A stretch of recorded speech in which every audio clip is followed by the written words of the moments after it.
Ayan, magtatanim naman tayo ngayon ng sweet corn.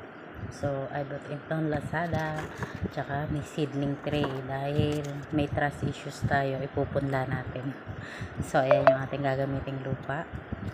At ibababad muna natin ang ating seeds for 24 hours. So, ayan, samarin sa tubig. Tapos, tatakpan natin. Kasi baka kainin ng mga naliligaw na ibon dito. Yan. So, tatakpan natin siya. Lubog-lubog natin yung mga nakalutang na iba. Ayan.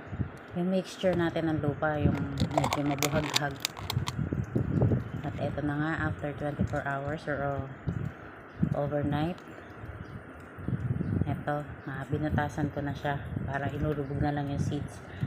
Sa instruction, so mga 3 cm ibabaon kung direct natin. Kaya lang, dahil nga sa trust issues natin, baka hindi pala mais yung tumutubo. So, ipupunla natin. So, ayan, isa-isa. Kaya lang nung huli, anday pa pala. Kulang yung seedling tray. No? So, dinoble-doble ko yung buto para masya. More or less, asa 50 to 60 pieces yung laman ng isang pack. So, hybrid na sweet corn itong itatanim natin na pwedeng anihin for 60 to 75 days. So, ayan, tatanim natin.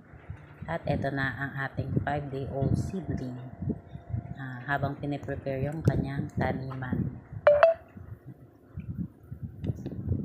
So, tumubo naman halos lahat. Meron lang isa na hindi.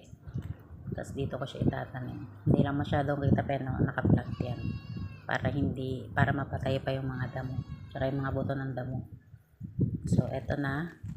3 days after transplanting. Tapos nilagyan ko ng kawayan na harang. Kasi meron akong super bait na alaga. Naguhukay ng mga tanim. So, wait lang until August